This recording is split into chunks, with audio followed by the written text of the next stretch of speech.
Picture it, Los Angeles, 2025. Oh, welcome to Out on the Lanai, the only Golden Girls podcast you're ever gonna need to listen to. I'm H. Allen Scott / Sadie Pines. I'm Carrie Doherty, and today we have something very, very special for you all. A very, very special interview, a very special chat, if you will. Mm-hmm. Oh, you want me to do it? I know. We talked about this beforehand. I'm bad at following directions. We have a fantastic chat with the authors of The Golden Girls, Tales from the Lanai, Taylor Cole Miller, and Alfred L. Martin Jr. Oh my God, Carrie Doherty Bush, Montgomery Clift.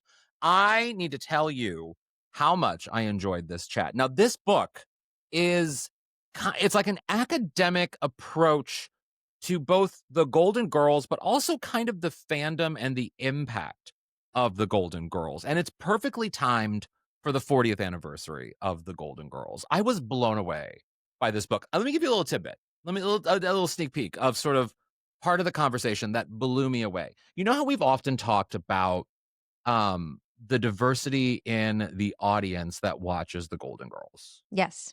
And how oftentimes, and we've talked about this with, so many great other podcast hosts, So Good We Named, I mean, all kinds of great podcasts about how there's a very large Black audience, particularly Black audience for the Golden Girls. And one thing that I did not know is that when the show premiered, 227, it was mirrored like literally back to back with 227. So you had that on Saturday night, but then over the course of the show, you also had shows on NBC like Amen and even The Facts of Life, which was a fairly diverse show. Like Cosby's.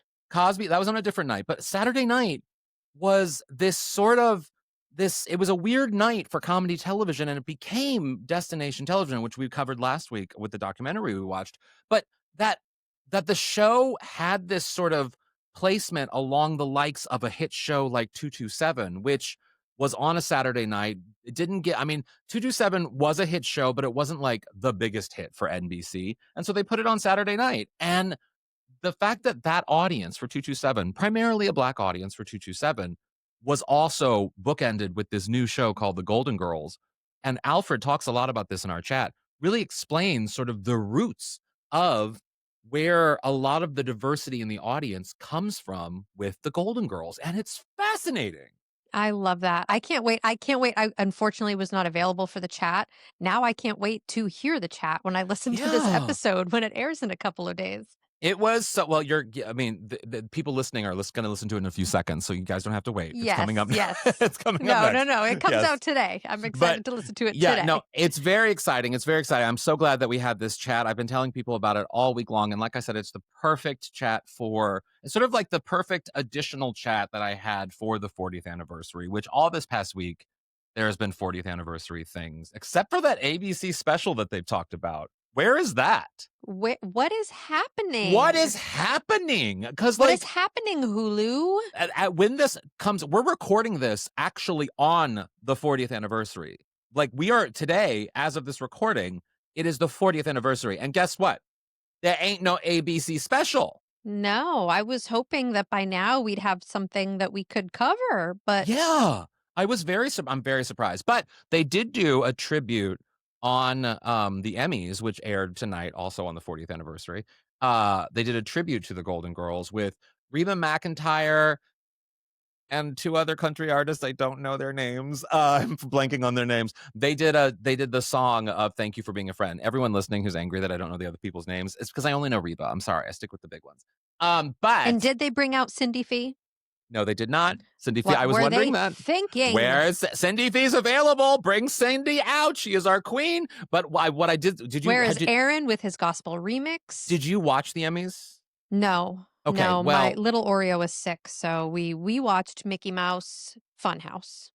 No, well, that's fun too. But we it's a lot like White Lotus, Just yeah, I'm so angry Carrie Coon lost. No, so I'm also angry that Kathy Bates lost. I'm furious that Kathy Bates lost. However, anyone listening, I know I've talked about on this podcast. I think I've talked about it on this podcast before. If not, I've talked about it everywhere else. That everyone should be watching Somebody Somewhere. Everyone should be watching Somebody Somewhere. It went off the air this past year. It's an HBO show. It had 3 seasons. Bridget Everett, Jeff Hiller. I mean, it's just an incredible show. Love it. And Jeff, a good friend of mine, long time, Jeff not only was a surprise nominee, and he was on the Newsweek podcast that I do, The Parting Shot, where he talked about how his team wasn't even pushing him for an Emmy nomination because no one thought he'd get an Emmy nomination. And then he randomly got an Emmy nomination. And then guess what? Today he randomly got an Emmy. I Like, love that for him. He's I so good on that show. to see the faces of the crowd of everyone so happy for somebody who, I mean, he was up against Harrison Ford, like big Michael Urie, like big people who we Yeah, know. And yeah, the pilot, Harrison Ford, who the guy who yes, flies all the hmm planes. who crashes on the planes. Yeah. So okay, so I was really excited about Jeff Hiller winning, but they did a tribute to the Golden Girls, and what I loved about the bit was, so that you know how they do cutaways to the celebrities in the audience. Yeah, They were doing cutaways. I recorded it. Maybe I haven't had time to do my like mashup of it all, but I'm gonna do a mashup. I don't know where I'm posting it of all the celebrities who maybe I'll do it on Wednesday. I'll send it to you to post to the channel or great. whatever. To who were reacting to the song to Reba singing "Thank You for Being a Friend," and it's like, and if you're listening right now, just know that I'm acting ridiculous in these moments. You can go to the video on YouTube or Patreon or whatever to watch this, but Sarah Paulson was all like, "Thank you for being a friend." She was like going Sure, she crazy in the was. crowd. Yes. But then it cut to Colin Farrell just going, snapping, just He's like, snapping, I'm just unfamiliar with this snapping. television It program. had Sure. it had Michael Urie queening out, which we love Michael Urie for that. It had, and then it had Kristen Bell just sitting there being like, "I like this. This is good. This is good. This is good." It was the best celebrity cutouts. I'll do a mashup and we'll post it on the Instagram on the day this episode comes out. But yeah, I I loved love that. that. I I love loved that. that. And then the only Yes. other anniversary thing that I had this week was that party I mentioned on last week's episode, which was fun. But I will, okay, so can I just tell you my story of the party? Can I tell you the story? Tell me I the story. I watched the live stream along with everybody else. Thank you for posting it. Like You're I told welcome. you, I was on the fence about going. I told you all day Well, because, because you're a mommy. well, but also because being pregnant, by the time it hits like 3, 4 o'clock, my body Mhm. starts to, um, it starts to like, I don't know, just, You it get just starts to let sleepy. me down. It starts to Yeah. hurt. I start to get really achy and tired. And so Trust it's me. harder for me Well, to rally at night.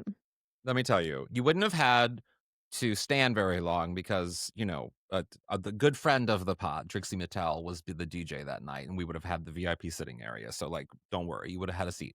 That said, I it was at this place in West Hollywood. When I started to post from it, I have to say I was a little surprised because I was expecting certain GG VIP people to be there.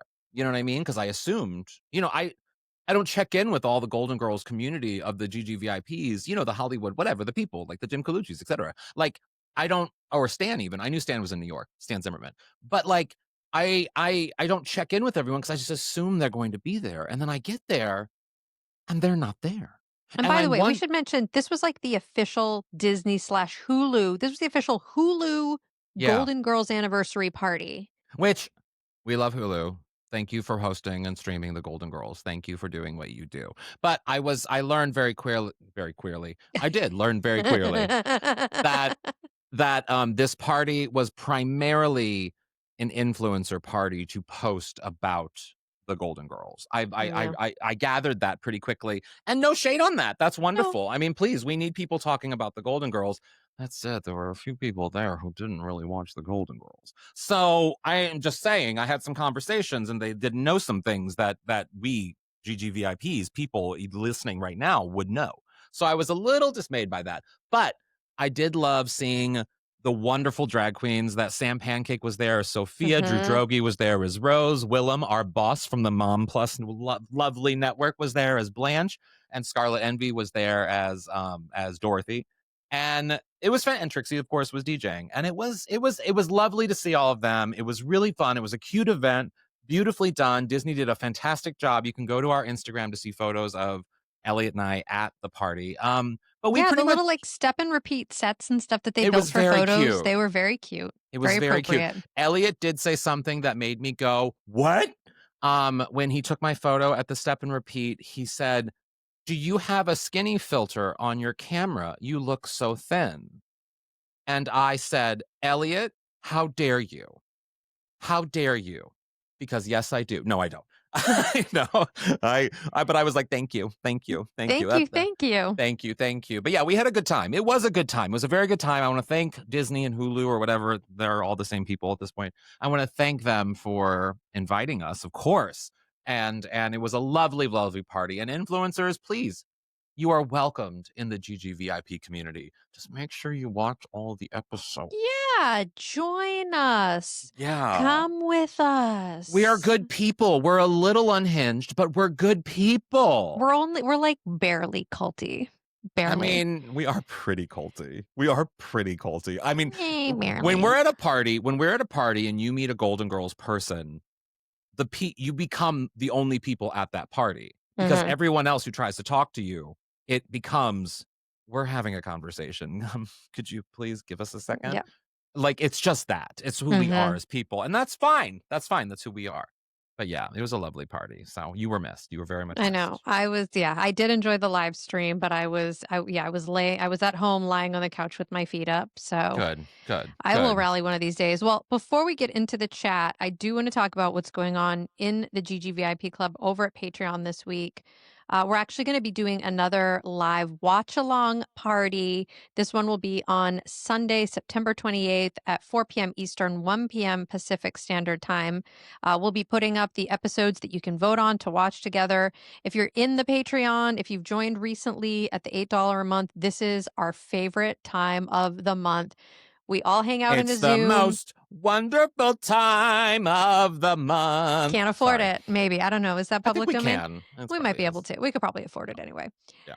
We all hang out in a Zoom. We watch an episode of The Golden Girls. We talk about it while we're watching it. You guys all weigh in the chat. We have a conversation. It's like we're all hanging out watching an episode. It is It's the lovely. greatest. It's lovely. So that's happening on the 28th. We'll be putting out episodes to vote on shortly to watch.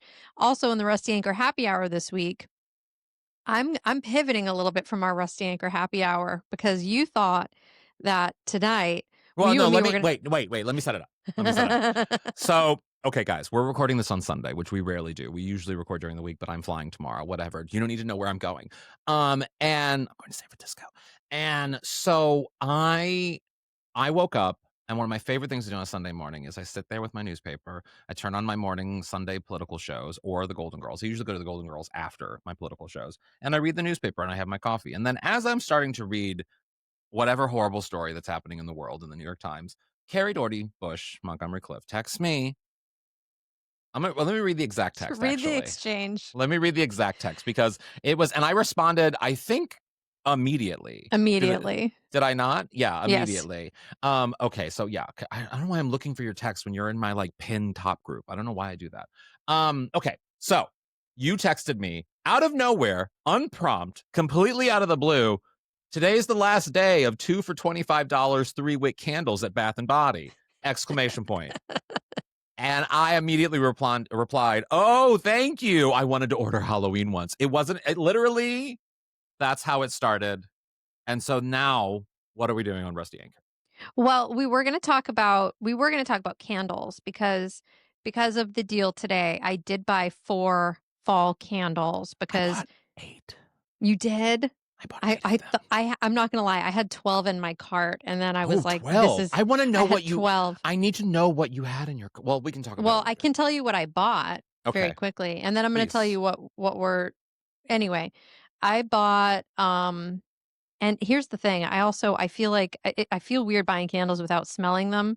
Like, I Why? miss going to Yankee Candle But you because I don't know if I know. like the smell. Not really. Oh, see, I Okay. know my candles. I know my candles. See, I don't. I bought 4 that are all probably gonna smell the same. I bought Let me pull up leaves. mine. Oh, I have that's what I bought too. Great. I bought afternoon apple picking. Didn't buy that. I won't do I that. bought fall farmhouse Okay. and autumn evening. I think they're all gonna Oh. smell the same. I also got Autumn Evening. Oh my god, this app though. Hold on one second. Let me just do the things. Okay, so yeah, I got Autumn Evening. I got the 2 you got. I got 2 of the mahogany teak wood because we go through that a lot. The Oh, extreme, yeah. I should have conferred with you first. We also do in the teakwood lane, the mountain teakwood. I got that one 'cause Mhm. I've never smelled that, but I think I'm gonna like it because of Mhm. that. And we got, gingham, which I'm Oh. really excited. I do love the gingham, and I get this one not because I like the scent of it, but just because I like saying it. Sweater weather, Oh, I almost got sweater weather. sweater weather. I just I like almost saying it. got that one. Yeah. So yeah, You yeah. okay. Lots of candles, lots of Well, candles. so we were going to talk about candles and our love of candles on the Rusty and Happy Hour tonight, but then I decided it would be funny if instead um, I surprised you with a quiz on pregnancy terms and terminology to see if you Wow, know what I things am mean. going to fail because last night I was at a Halloween party. If you go to Sadie's account, you'll see my Halloween look I did with I Elliot. loved your Halloween look, Thank your you. scream mask. Thank Oh, you. Thank you. It was for it was something that gorgeous. is being filmed, so you'll be able to watch it at some point. But I wait, why did I bring that up? Oh yeah. Why did I say that? Why did I bring up Halloween? What was I saying? Wait. Pregnancy Oh yeah. stuff And at the party, someone brought up Sharon Stone's nude scene in Basic Instinct. hmm And they asked what part of her lower region was shown. And I immediately was like, oh my God, I don't know the terms to use because because this is going to be crude, but the vagina is inside. So clearly she didn't show her vagina, but you saw enough of it. So there's actually like a technical term for what we saw in Basic Instinct. I like her don't remember. labia. No, I don't know. I don't know. I don't know. I don't know. So all I'm saying this now. This is why I'm going to fail this quiz. But I'm if just we excited. I do want I'm to come just back to the Golden Girls candles because I have a genius idea and I think there needs to be candles scented to the Golden Girls, like to each girl. And I have sure. ideas about what those scents should be. So we should put a pin in this candles conversation for next Sure, time. we can put a pin in it. Yeah. Absolutely. And hey, if our pregnancy quiz, if that ends and we have time, then we'll talk about candles. And here's how we'll tie it all in with the Gwyneth Paltrow vagina candle. So there it comes full Oh, circle, which I've yeah. never smelled, but Well, I think you don't need to go far to smell it because half the world has a vagina. it's specifically hers. I don't think hers smells that different from other vaginas. I don't know. I don't know. We should get to the episode. We should get to the episode. Where has this went so far off the rails? Like the You can amusement tell we're park is recording so far on in the Sunday rearview night. mirror. You can tell we're recording late on Sunday night. This is what the Okay, Rusty Anger guys. Happy Hour feels like. Okay. We will be right back with Taylor Cole Miller and Alfred L. Martin to talk about the Golden Girls Tales from the Lanai. You're going to love it.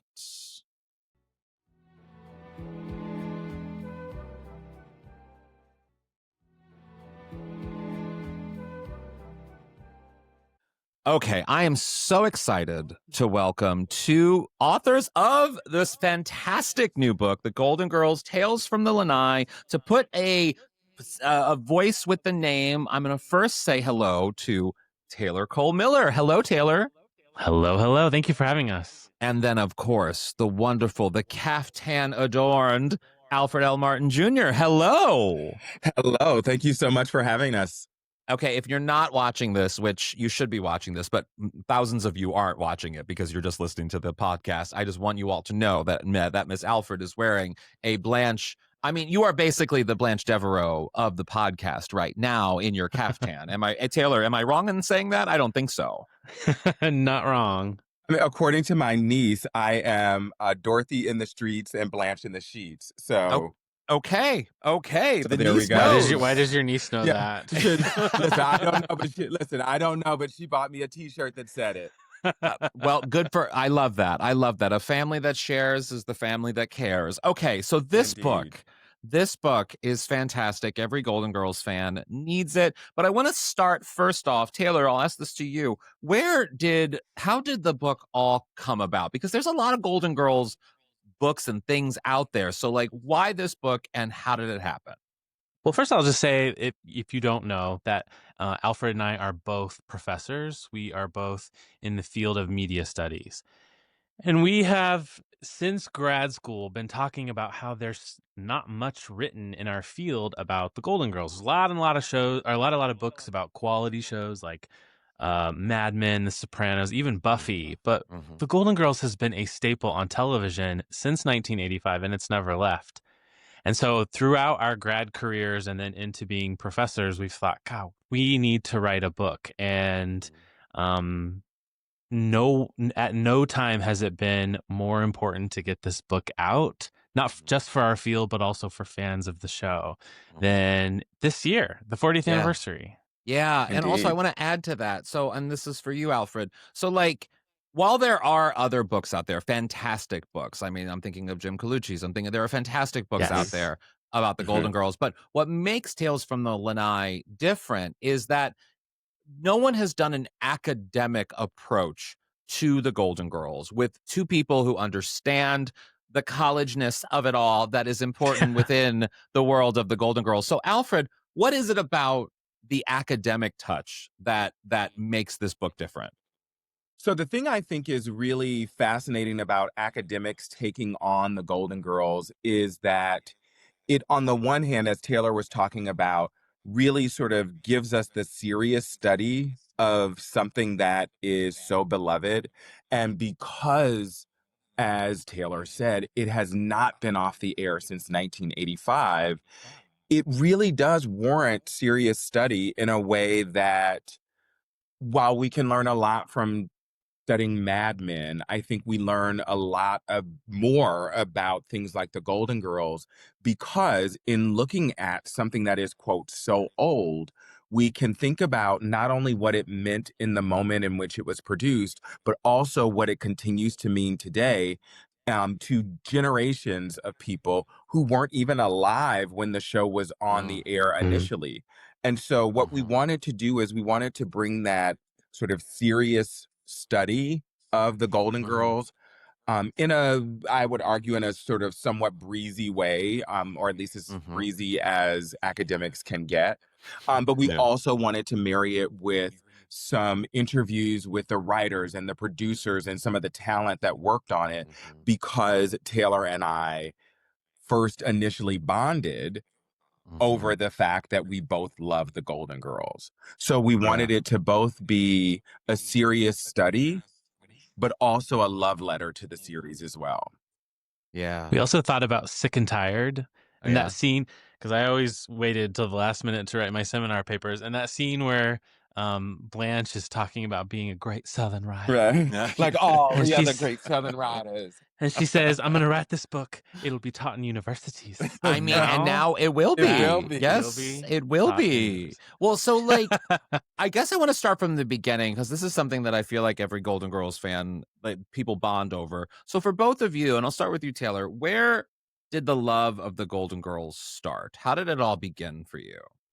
For me, it started when I was a kid, of course. So many people have told me about watching the show with their grandparents, and I watched it with my grandma when it was on original. So, of course, I didn't get any of those jokes. No, no. And then when I got You didn't have to the uncle niece relationship that Alfred has. That's that she. So the niece got No. those jokes. The niece gets those jokes. Yes. Yeah. They're much smarter than I was. I Yeah. grew up in the middle of nowhere. Yeah. And so when I got a little older, I started watching it again and watching all the way through. And then I started wondering, like, what is it about me as a gay person and other people as gay people that is really so captivating about the show? Because then when I got to college, all the gay people I knew were talking about the show. Like, Yeah. how did we all find the Golden Girls just organically, even though we were not plugged into some gay culture like Facebook and Twitter and X? Those didn't exist. How did I find it? How did I come to love this show? And so the very first grad paper I wrote in all of grad school was about the Golden Girls, trying to figure out that very question. My first conference presentation was about the show. When I started teaching at the University of Georgia, I made a Golden Girls class. Oh, wow. And we've just constantly kind of come back to this as both fans of this show, of course, but also people who think there's just something there. There's something there to work through that's really productive and interesting, and especially when it comes to the audiences of the show. Yeah. Well, Alfred, so how did it begin for you? I'm so, really and truly picture it 1985. A 10-year-old Alfred is in Detroit watching the Golden Girls. And I'm certain like Taylor, that I did not understand the vast majority of the jokes. Yeah. And in some ways, from that initial run, I don't necessarily remember anything specific about the show other than I was watching it and that it was, in some ways, it was a mistake even that I was watching it, in the Mm. sense that I was on NBC because the shows I wanted to watch were 227 and Amen. Mm-hmm. And Yeah. in those days, you mostly just sort of hung out on a channel for the Yeah. evening. And so I hung out on NBC after 227 and Amen, and I saw the Golden Girls. And Mm. so there was something at least intriguing enough about it that I continued that ritual to sort of continue to watch it on Saturday nights. And Yeah. then I, like Taylor, returned to it in college, through Lifetime Mm. television for women reruns. And gay men. And gay men. Yes. Exactly. Yes. Yes. Exactly. And so I discovered it there, and that was where I really started to fall in love with it because of its wittiness. Yeah. And then when I met my now husband, he also loved the Golden Girls, and he's actually older than I am, and he talked about how when the Golden Girls was on in its original run, how the gay clubs in DC where he lived at the time, on Saturday nights, 9 p.m., everybody shut up because we've got to see what Rose, Dorothy, Blanche, and Sophia are up to. We Oh, I can, love like, we that. can dance during the commercials, but when commercials stop, it's like it's showtime. And so Yeah. there's this way that for me, I always thought that the Golden Girls was this text that meant something to me as a queer. Mm-hmm. And during the pandemic, I mean, as if we're not still in it, but like we'll keep going. Yeah. Um, State of I Florida just said no, we're not. I mean, exactly. Yes. Yeah, and so if you say it enough times, it's not true. So Yeah. anyway, um, so yeah, the I during the pandemic, I actually discovered that a number of Black folks, and particularly Black women, Yes. loved the show. And so Mm-hmm. for me, that was both my way into my solo author book that came out earlier this year. And then also part of that was how I got into talking about the Golden Girls and its Black fans Mm. for this book. I wanna just piggyback on that a little bit. And well, first off, I want to say part of me, while I never hate being young, part of me does hate that I wasn't old enough to have been in bars during the run of the Golden Girls, because I hear stories from, my brothers above me, my elder gay brothers Yeah. above me, and I hear the stories, and even from the girls, you hear the stories of them saying that they heard that the gay bars would stop to watch the show. And God, how much I would have loved to have witnessed that and been a part Yeah. of that. Like, Or even to have oh seen my, the puppy episode in a bar.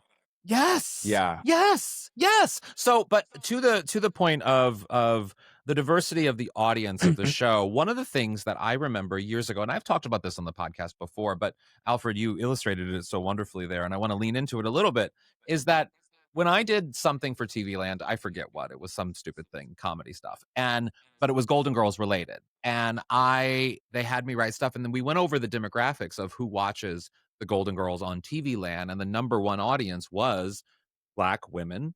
That was at the Hmm. top, and it just sort of had the demographics, and I had always kind of noticed. I grew up in St. Louis, Missouri, fairly segregated city, but a lot of my life was fairly diverse, and so my school was really sort of integrated, which is a strange word to say in St. Louis, but that's what they used, and like it was the whole thing. And what I noticed was that the people that I was communicating often with the Golden Girls about were some of my Black female friends, sometimes my age, sometimes a little bit older. Or when I moved to Chicago eventually and then New York, I would see the diversity of the audience just by people responding to the shows that I was at and I was performing on stage. So, Alfred, I want to know, in your research and in sort of what you've learned about the audiences of the Golden Girls, particularly with the Black audiences, what do you make of the show's appeal to an audience. It is a show that was very white, very, very white, very few characters of color at all, particularly black or any other color. And I want to know, R.I.P. what Coco. have you, yes, R.I.P. Coco, but what have you found? What have you found? And why do you think that audience stays so loyal? All right. So on the one hand, I think that as wonderful as the Golden Girls is and was, and the notion that it had, this powerhouse cast that featured, at the very least two titans, Betty White, the honorary mayor of Hollywood, and like ball Mhm, busting Maud back on mhm. TV. And but even as it had that, the there was nothing that sort of made sense to pair with four old ladies living together. And Mm, it's a concept that in television studies is called flow, the sort of ways that, particularly in that era, shows sort of fit together so that it made sense that a particular audience would sit there and watch for the entire night, as I described earlier that I did. yeah, And so partly then the Golden Girls gets thrown in some ways on Saturday nights with the other black stuff because there's nowhere to put it that would so otherwise fascinating. make sense.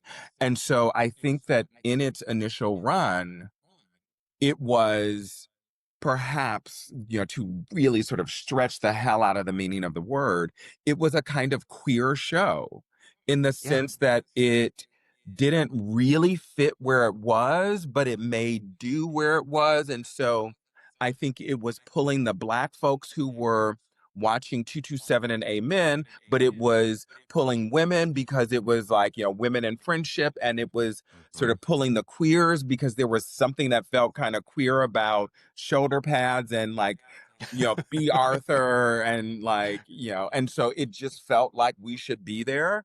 And yeah, so I think it just was this thing that was so queer where it sat that mhm, it just kind of attracted this ragtag group of people yeah, around this kind of crazy story of, four old white ladies living together and behaving like we would think, people do right out of college.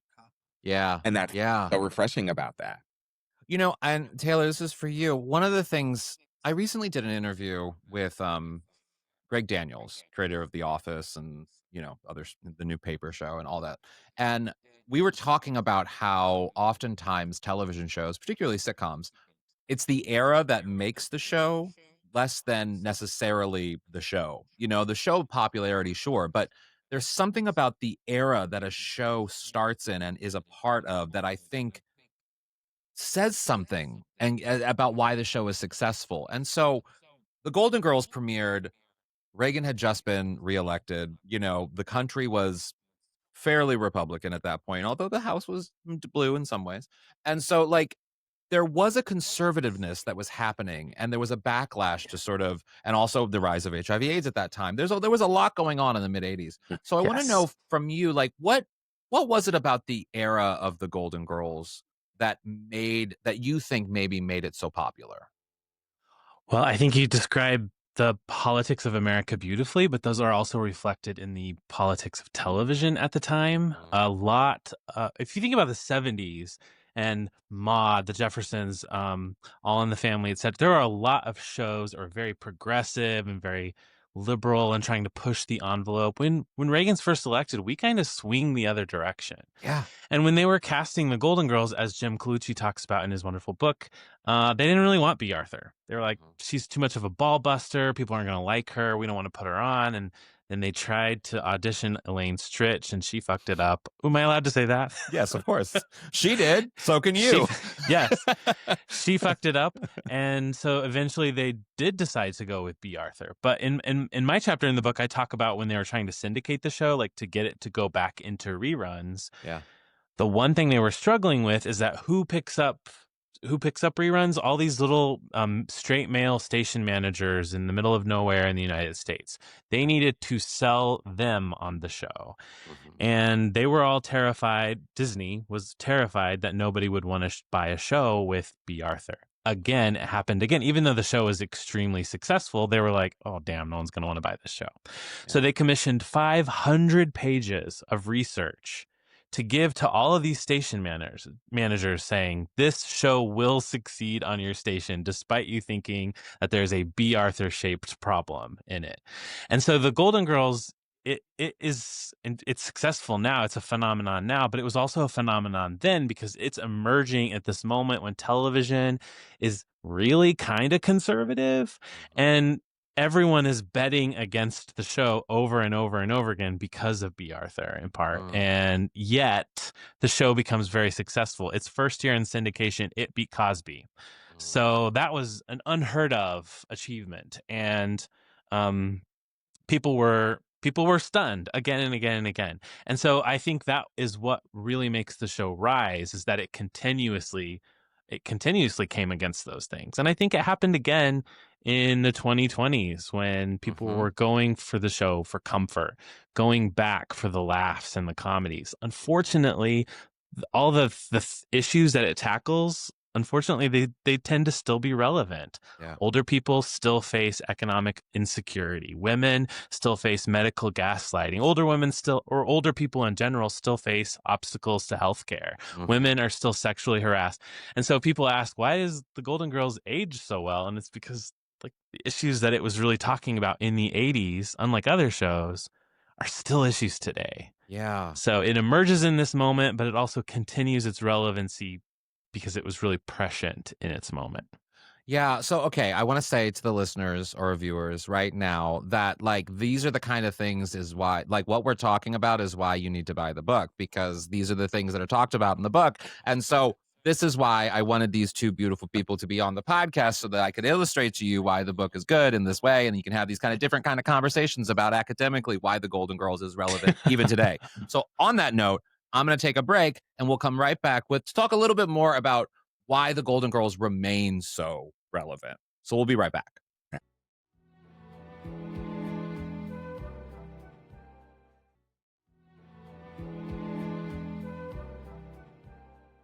And we are back. So Alfred, I want to start with you. One of the things that I think is so fascinating to me is, like you were talking about, the block of television that the Golden Girls sort of was on when in its era, and how those audiences, and Taylor, you were talking about the audiences that then came from that, and with the queer audiences, but with the people of color, but also with women, and I'm so vastly different audience, and they've stayed with the show ever since. And so now, 40 years later, that this show has been on the air, like, or been around, like, what do you think, Alfred, makes those audiences in particular stay so loyal? Because I'll say this, sometimes when someone just discovers the Golden Girls and they don't give it the kind of respect that I feel it deserves, I get a little sort of like territorial over my girls in a way. And I think a lot of people feel that who have been longtime fans. So what do you think it is about those groups maintained popularity with the show? So what I think is really fascinating, and on the one hand, I have studied this specifically looking at Black female fans, but I think that if we looked at Black women fans, we would find, like, broadly construed, we'd find probably exactly the same thing. But there's a way that this show was in some ways always already intergenerational. So, for example, one of the stories that I heard over and over again was Black women talking about either they watched the show with their grandmother, or they, like, their sort of familial ritual was that they spent Saturday nights at their grandmother's house. They watched the Golden Girls, got up on Sunday morning, and went to church.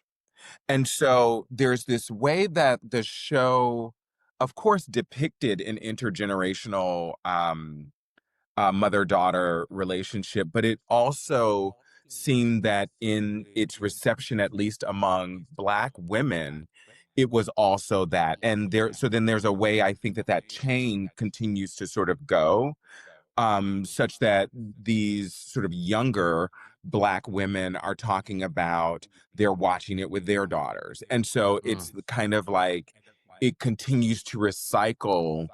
And what is outside of the Golden Girls is that the show makes folks feel that connection for that loved one. And so the Yes. Golden Girls get sort of tied up in that.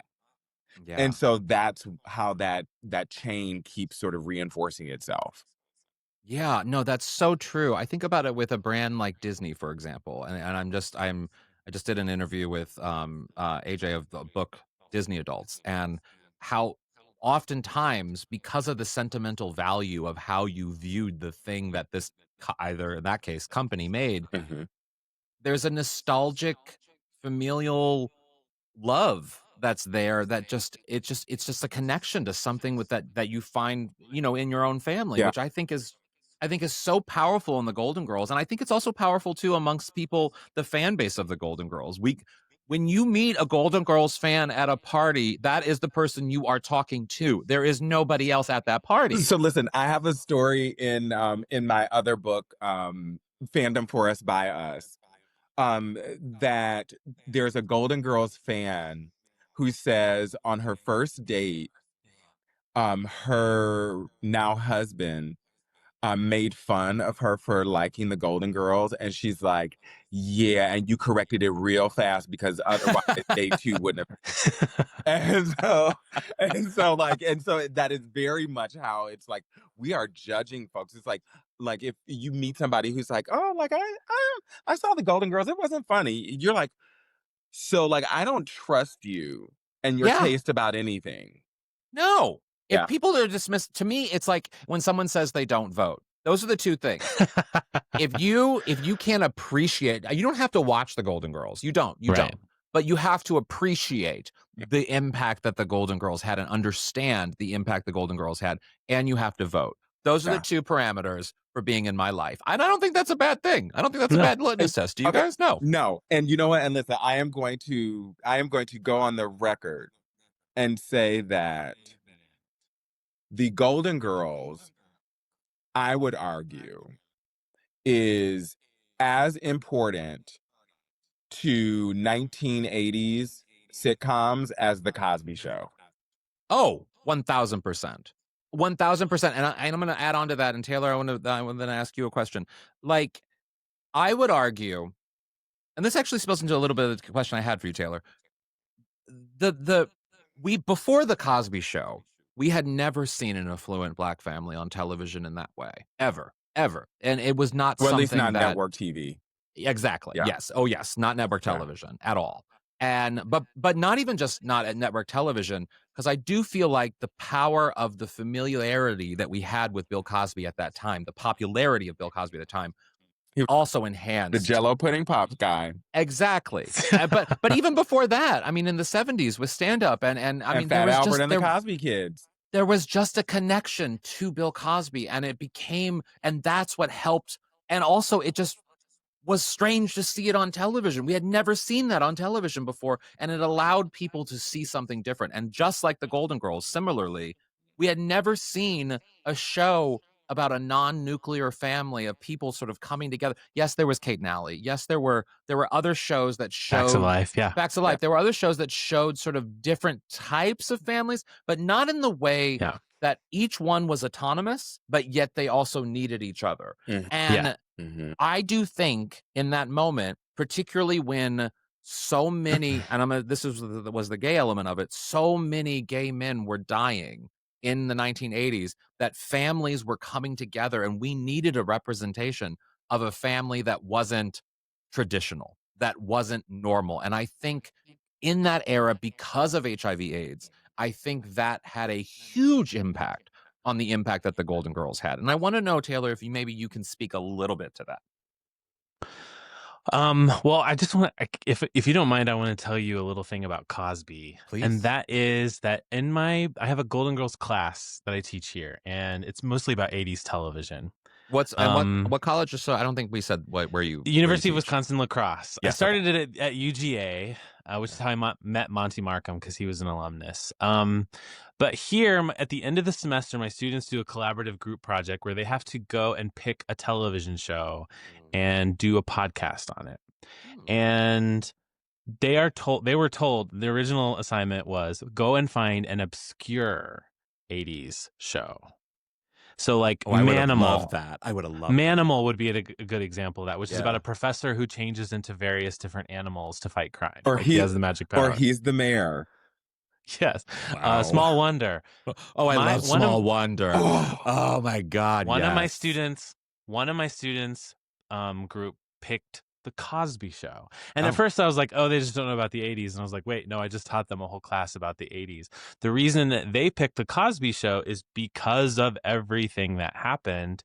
It's no longer in the cultural zeitgeist in the same way that it was. Yeah. It no longer has an anchor to its importance in the same way. I think it depends on the community. I think it depends on the community, but I think you're right. I think it just depends on because with younger generations. Yes, with younger generation for sure, and particularly maybe Alfred can speak to this too. Like a younger Black generation probably does not have a relationship with the Cosby Show at all.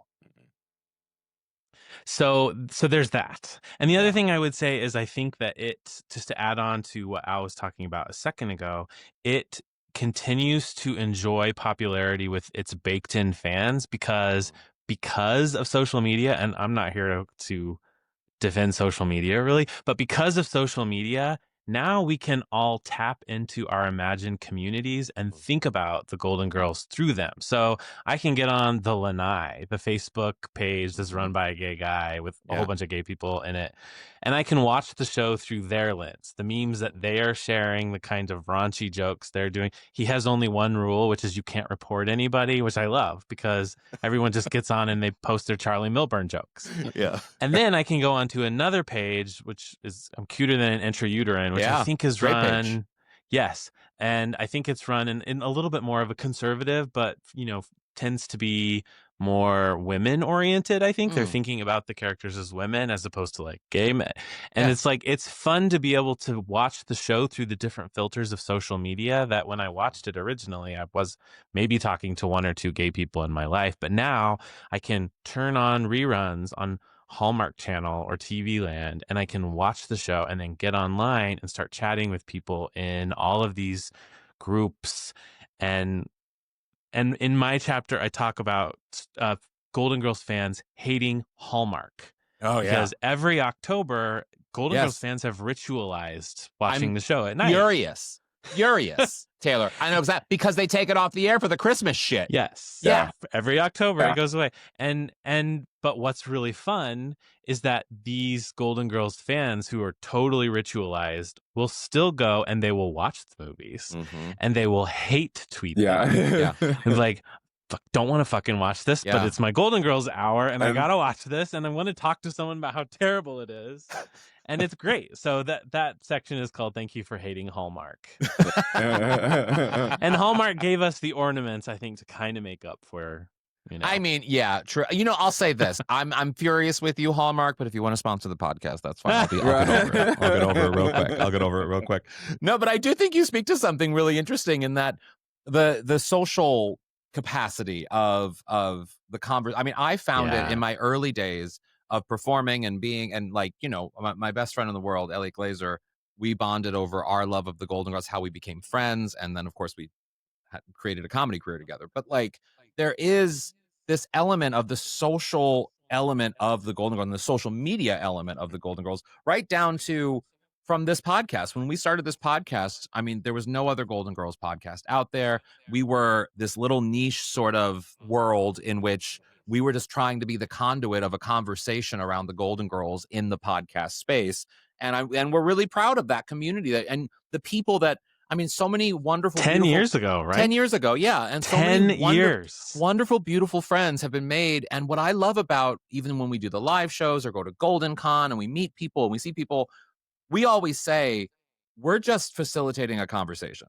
We are just, that is all we're doing. We might be like professional comedians doing the things, but like, we are literally just facilitating a conversation. We are just fans just like you. Yeah. And that's what I think has maintained the popularity of this podcast, but also created other podcasts that are also great and wonderful. And there's a space for every single Golden Girls fan now, of every niche, of every color, of every stripe, of every gender, of everything. Yeah. And I love that. Alfred, how do you feel about the impact of social media on Golden Girls? So what I was one of the things I was dying to sort of say as you all were talking is just this idea that the Golden Girls is, or what I think makes it so amazingly fascinating, is that it was this thing that was so broad on one hand that like everybody could turn it like a different way and make it mean something for them.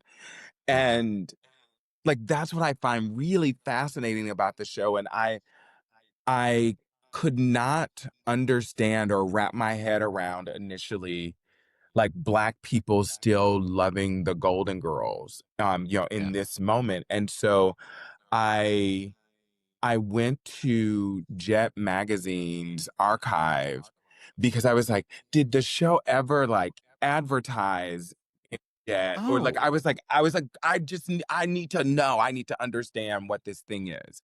And I couldn't find a thing. Other than the announcement of Mixed Blessing, because they had Black people. And oh my God, what's the one with Marguerite? Oh, well, the main, I forget the title of the episode, but but that obviously, one. yeah. And perhaps and probably also the one with Alzheimer's. And Yes, but also Albert, too with Ruth, but also with Ruth.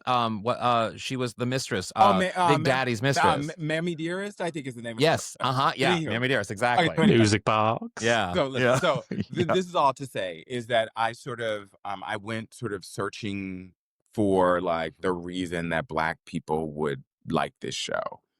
Yeah. And what I stumbled upon was the wedding announcement for Winifred Hervey. Who was at the time a writer on the Golden Girls. And because part of my shtick in media studies is that I like to talk to the creators of work, I wanted to talk to her about like what the heck, like why do you think Black folks like this show?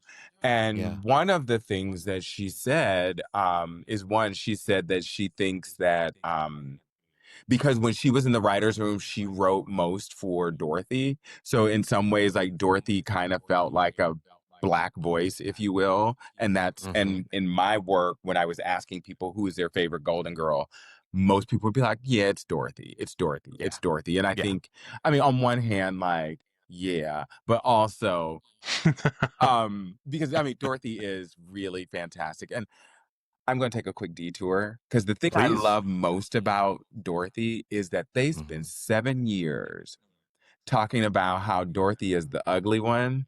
And the show ends because the alleged ugly one got a man. And that's what I love about that show. That's what we love. That's what we love. Yeah. That it's the twists. Yeah. They just keep coming. I just want to give a little bit of a shout out to Winifred Harvey, in that people often don't connect that she also went on to, I think, also executive produced, but wrote on The Fresh Prince of Bel-Air. I mean, this Steve Harvey show, like that woman did things that need to be credited. Yes. Yeah, fantastic. And fantastic. is also one of the loveliest human beings as well.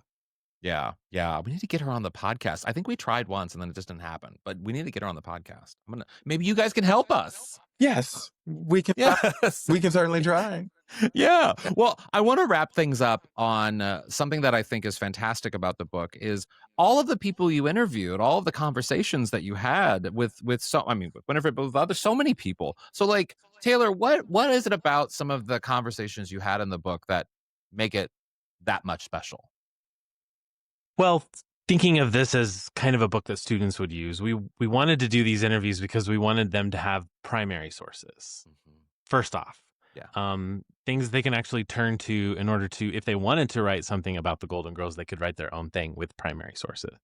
I say that as the official reason why, but really the reason why is because I met all these mad geniuses at Golden Con who were all amazing and lovely. And for some reason I got invited to lunch or dinner with them. And I just sat around just kind of in awe of all of these people who had worked together to create this amazing show. Marsha Posner Williams once described walking onto the set and thinking about how she was one of maybe just 100 people that was about to bring joy to 40 million people, and how big of a responsibility that is and how much she ascended to that.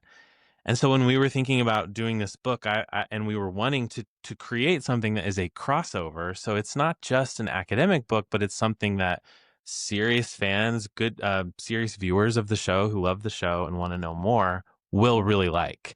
And we wanted to include those voices in it because they were the people who brought us the show. And so we have everyone. We have Marsha, the co-producer. We have Wayne Williams, who is the photographer, who contributed this amazing work that he took on the set with the girls. So many great exclusive anecdotes. photos. Yep. Yes, great anecdotes about how B. Arthur hated photo shoots, and he was the one to get her in. We chatted with Cindy Fee, who talked about how she sang the theme song twice. Yeah. And that was it. And she cashed a check for the rest of her life because of unions. Yeah. And we talked to the showrunner for the final 2 seasons, Mark. And we talked, of course, to Isabel O'Mara, who was the script supervisor and sat with the women every single day at lunch to run lines. Yeah. And just thinking through all of these voices that had all these very specific and different perspectives and how wonderful they were, and how I just was in awe of them at Golden Con and wanted to find a way to share them with everybody else. It was just such an important part in the book, and I'm so grateful to all of them for participating. And the book also features in one of its final chapters, one of the final interviews with Heklina too, who had performed for a long time. And Jason Messier even provided us with his art. Is made out of Tic Tacs. Oh, wonderful. Heklina, just for context for people listening or watching, Heklina was a fantastic drag queen out of San Francisco who performed. There's a wonderful Christmas show that happens every single year in San Francisco that's themed to the Golden Girls. I've been to it. The one year I went with Heklina. Heklina was on the podcast, and part of the ceiling fell during the show, which, only in San Francisco. But because you're always going to get something, either an infection or a hurt somehow in San Francisco. And so the part of the ceiling fell, and she handled it wonderfully. And it's just fantastic Christmas show. And Heklina will forever be, her memory will always be for a blessing. Yeah, I mean, she was a fantastic Dorothy. She was a fantastic. I mean, probably, and I'm sorry, Jackie B, you've been on this podcast, but I'm going to say Heklina might be the best Dorothy. I don't know. Don't come for me, people. Don't come for me. But I'm just saying, Heklina was pretty hard to top. There's a joke there, too. Royalty. There's a joke Drag there. queen. So, yes. Well, I need to end things on the most important question for any Golden Girls fan. It is quite literally the question for any Golden Girls fan. I'm going to start with you, Alfred. What Golden Girl are you? I think we know the answer to that. I think I'm Dorothy. Oh, plot twist. Yeah, listen, even as I am dressed as Blanche, I think I'm Dorothy. Interesting. Why? I think I'm Dorothy because one, I think Dorothy was I think she was probably the more thoughtful one. And also, even as nobody thought Dorothy was doing her thing, Dorothy was doing her thing. And I do my thing. You do your thing. I get that impression. You do your thing. You do your thing. What about you, Taylor? I think we always want to think that we're Dorothy. See, I don't. I'm not. I'm a Rose. Yes. I will fully admit to you, I am a Rose. I like to tell a story. Sometimes my students don't like to hear that story. I live like a hop, skip, and a jump from Minnesota. And throughout my life, I've definitely been a Blanche. Listen. Yeah. I have enjoyed the company of men, but I mean, at this point in my life, I'm a Rose. But listen, we also have to give Rose her props because listen, Rose had Rose apparently have the stuff of 56? death, I apparently, mean, twice. yeah, she was 56 boyfriends? 56. I mean, Yeah. I would also agree, and I mean, listeners know this about me, but like, I like to think that in my life, when I'm not doing drag, when I'm just me, I'm a Rose. I like to think that. Mhm. I don't know if Aw. other people would agree with me saying that because I feel like I tend to be very much in control in most situations. So I don't know. I think maybe they think I'm a Dorothy, but I personally feel like I'm a Rose. And then in drag, of course, I am 1000% Blanche. When and every also, I think people think I'm just Blanche in general Yeah. in my regular life too, because I can't wait to be a Sophia. I'm looking forward to when that I happens. feel like I'm slowly inching toward Sophia territory. Yeah, well, it's not a bad territory to I'm get leaking to. clam sauce. Yeah. Yeah. Well, so okay, both of you, I want to know where can people get the book first off, and also where can they follow each of you in the work that you're doing? Alfred, you want to start? So they can find the book rather, at Rutgers University Press's website or wherever fine books are sold. And the easiest place to find me is on Instagram, and I am at Dr. Alfred L. Martin. Wonderful. And Taylor? I want to add, you can get it, of course, on Amazon, but we're also Mhm. getting an audiobook, which Oh, is very odd in Yeah. academia. yeah. That is coming out September 30th. It has 3 different narrators. Very Ooh. excited about that. You can pre-order it in Audible.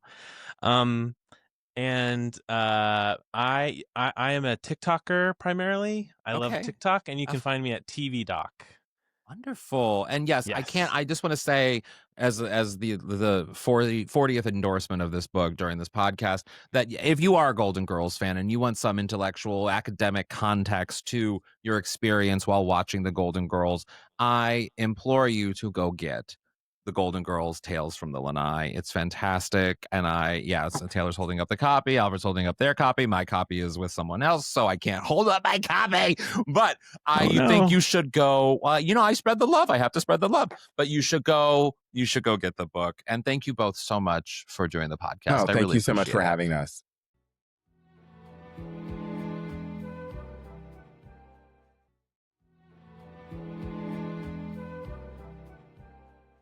And we're back with our golden takeaways, which is a nugget of truth or inspiration that you can apply to your lives or the lives of our listeners. I'm going to do something bold and daring and go first this time instead of Carrie Doherty Bush, Montgomery Clift.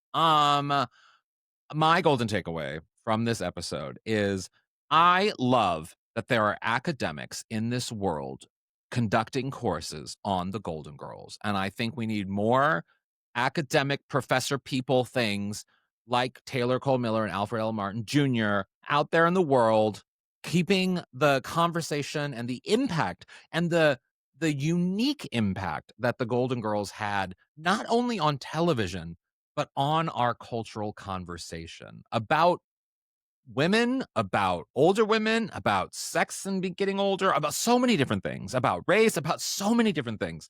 And the Golden Girls really helped in facilitating a lot of those conversations. So I'm just really grateful for what they do. And I just want to put that into my golden takeaway. Thank you very much. That is a lovely golden takeaway. I Thank love you. that.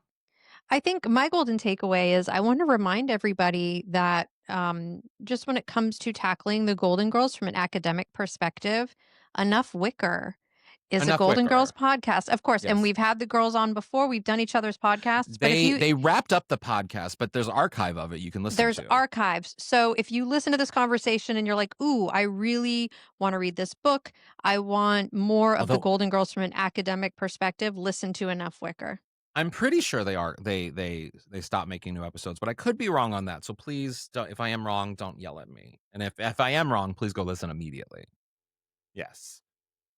Well, that has been it for this week. And remember, guys, we're now back every week through the end of the year, where then Wow. we'll probably go back to like every other or something because I'm going to have a little baby. We might have guest hosts too. We might do other things. Yes, we'll have do other things. We'll Yes. figure it out, but we are back weekly. So thank you all so much for listening. We'll catch you back here next week for more Golden Girls greatness. And remember to check out the GGVIP Club over at patreon.com/Golden Girls Podcast. And if you also have a minute, leave us a rating and review because that's super helpful for us, helps more people discover us and join our lovely kick-ass community of Golden Girls fans. Exactly. And also, we are part of Mom, Moguls of Media. So please, please, please go support Mommy Plus. You can also follow us on social media at Golden Girls Pod on Twitter, Out on the Lanai Official on Instagram, Golden Girls Pod on Facebook.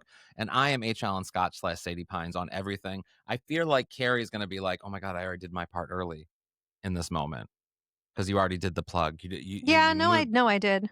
So are you, Mucus what? plug. That's one of the things I might ask you about in the Oh, glossary, brother. the Oh, brother. pregnancy.